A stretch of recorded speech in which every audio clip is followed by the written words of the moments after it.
The Stockdale family of Beach City, Ohio, appeared to embody the ideal of a loving, tight-knit, faith-driven household.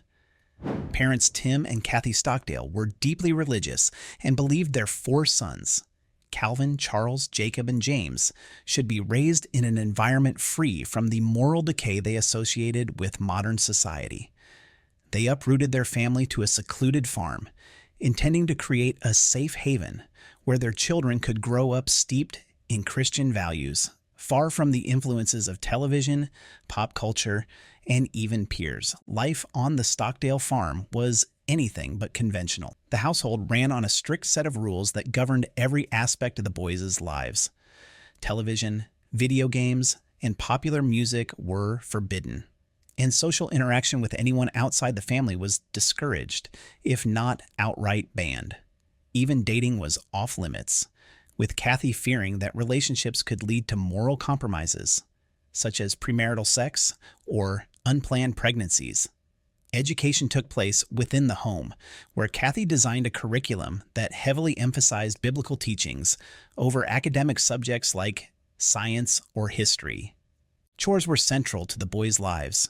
From the early hours of the morning, their days were filled with farming tasks, cleaning, and household maintenance, all to be performed with what Kathy called a glad heart. Complaints were met with fines, typically 25 cents deducted from their allowances, and rewards were minimal. Compliance earned them tokens, which could be exchanged for small privileges like listening to a family-friendly radio show under supervision.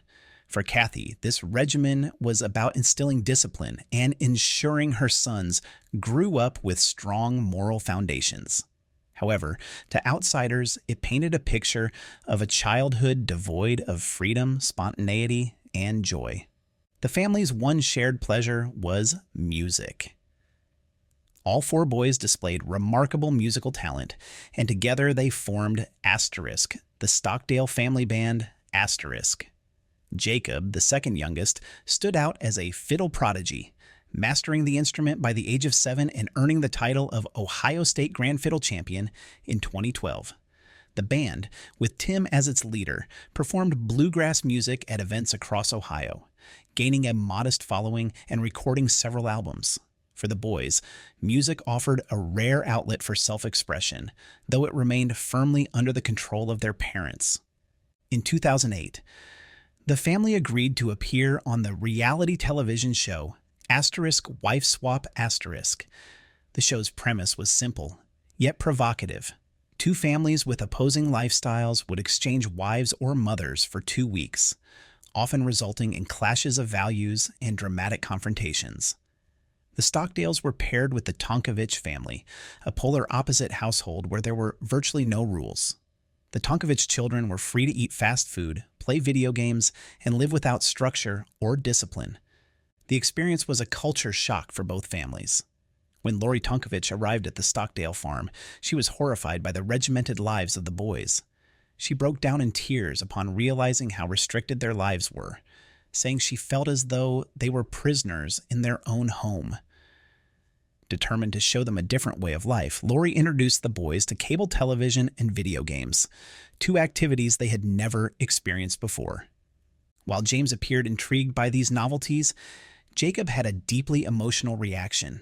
He broke down in tears, convinced that watching TV could condemn him to hell.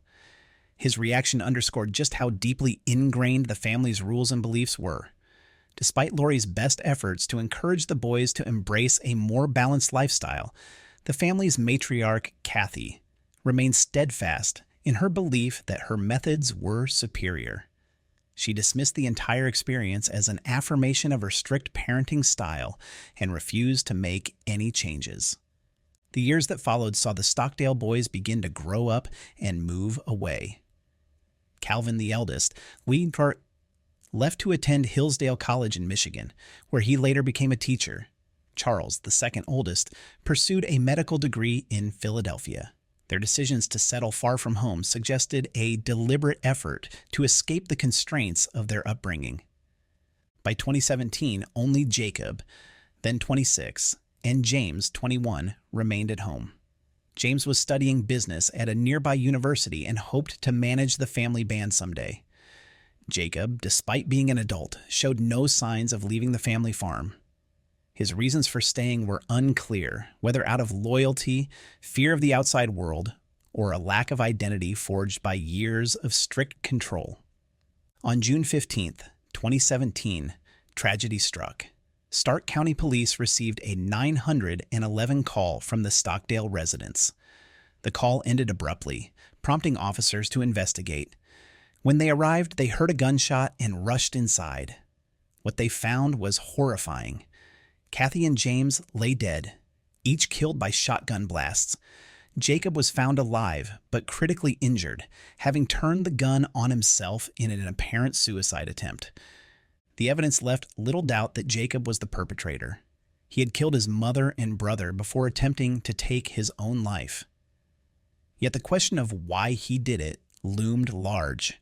What could drive a seemingly devoted son and accomplished musician to commit such an unthinkable act? Jacob was rushed to the hospital, where he survived but suffered severe brain damage and lost vision in one eye.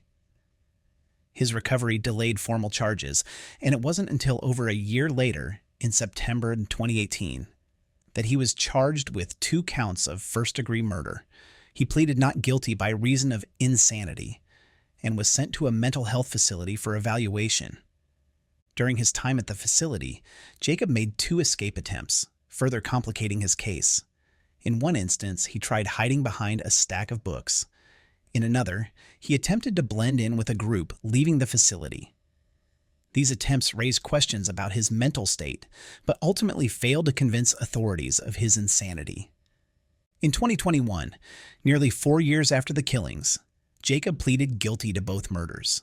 The court sentenced him to 15 years for each count to be served consecutively. This meant he would be eligible for parole in 2048. The sentence, viewed by many as lenient, was supported by the Stockdale family, who cited their Christian faith as the reason for their forgiveness. Tim and Calvin issued statements mourning Kathy and James, but avoided directly addressing Jacob's actions. Speculation about Jacob's motives has persisted. Some believe he was driven by years of oppressive control and isolation, which finally pushed him to a breaking point. Others suggest he may have suffered from an undiagnosed mental illness exacerbated by the conditions of his upbringing. There is also the theory that Jacob saw the murders as an escape, not just for himself, but for James, sparing his younger brother from a lifetime of the same repression. A chilling detail emerged in the form of a video uploaded to Kathy's YouTube channel 3 months before the murders. It featured Jacob and James performing a song about the fear of growing up.